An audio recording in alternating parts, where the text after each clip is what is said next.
मेहनती लकड़हारा। धनीपुर नाम के गांव में एक रामलाल नाम का लकड़हारा रहता था।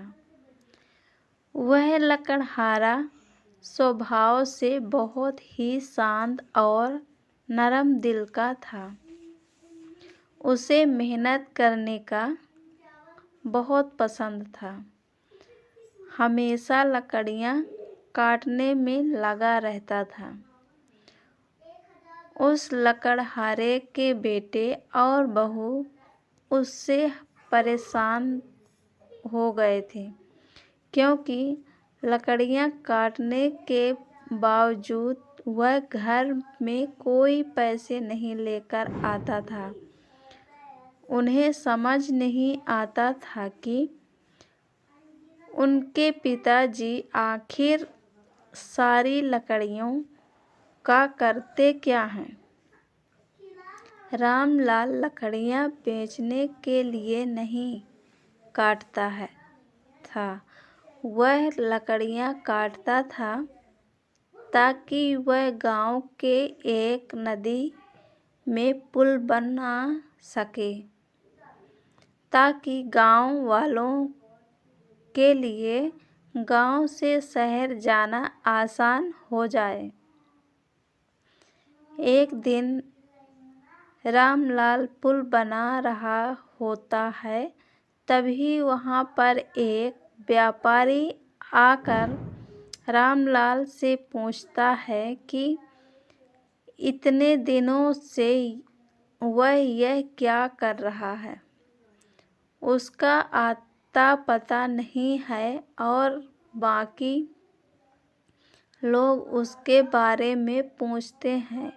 रामलाल व्यापारी को पुल के बारे में बताता है। व्यापारी कहता है कि वह पुल बनाने का काम स्वयं क्यों कर रहा है, वह काम तो सरकार का है। रामलाल कहता है कि सरकार सिर्फ झूठे वादे करती है। इतने विनती के बाद भी उन्होंने आज तक इस पुल का निर्माण कार्य शुरू भी नहीं किया। मैं पुल इसलिए बना रहा हूँ ताकि किसी को भी शहर जाने के लिए पहाड़ों से जाने की ज़रूरत न पड़े और वह आसानी से कम समय में शहर पहुँच सके। अगर यह पुल पहले बन जाता तो आज मेरी बीवी जिंदा होती। व्यापारी पूछता है कि पुल का तुम्हारी बीवी से क्या संबंध है। रामलाल कहता है कि मेरी बीवी बहुत बीमार थी और उसे तुरंत अस्पताल ले जाने की ज़रूरत थी। पहाड़ी के रास्ते अस्पताल ले जाने की वजह से अस्पताल पहुंचने में देरी हो गई और उसकी मौत हो गई। डॉक्टर ने कहा कि अगर मैं अपनी पत्नी को थोड़ी और जल्दी ले जाता तो उसकी जान बच सकती थी। यह सुनकर व्यापारी बहुत दुखी होता है और वह रामलाल का दुख बांटकर वहाँ से चला जाता है। रामलाल के पुल बनाने की खबर सारे गांव में फैल जाती है और गांव वाले रामलाल का मजाक उड़ाने लग जाते हैं, ये कहकर कि एक अकेले इंसान का पुल बनाना संभव नहीं है। उनका कहना था कि रामलाल अपनी पत्नी की मौत से सदमे में है और इसलिए यह ऐसे हरकत कर रहा है। रामलाल के बेटे और बहू को भी अपने पिताजी पर बहुत शर्म आती थी, परंतु रामलाल किसी की नहीं सुनता और वह प्रतिदिन मेहनत करके पुल का निर्माण पूरा कर ही लेता है। जब गांव वाले नेता और अधिकारी वहां उस पुल को देखने पहुंचते हैं तो वह आश्चर्य हो जाते हैं।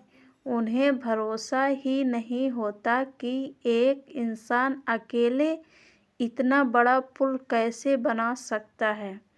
नेताजी रामलाल से मिलकर उससे माफ़ी मांगते हैं और उन्हें अपनी गलती का पछतावा होता है कि इतने दिन से उन्होंने कभी भी पुल बनाने पर ध्यान भी नहीं दिया। इसी तरह गांव के लोग भी रामलाल से माफ़ी मांगते हैं और उन्हें अपनी गलती का पछतावा होता है कि इतने दिन से उन्होंने कभी भी पुल बनाने पर ध्यान भी नहीं दिया। इसी तरह गांव के लोग भी रामलाल से माफ़ी मांगते हैं और उसकी बहुत ही धन्यवाद करते हैं। रामलाल के बेटे और बहू भी उसका पैर पड़कर उससे माफ़ी मांगते हैं। रामलाल सबको माफ़ कर देता है। इससे हमें यह शिक्षा मिलती है कि आप कोई भी लक्ष्य तभी पूरा हो सकता है जब आपकी खुद पर दृढ़ विश्वास हो कि आपको सफलता ज़रूर मिलेगी। हमें ऐसे लोगों को नज़रअंदाज करना चाहिए जो हमें हमारे लक्ष्य से दूर ले जाते हैं।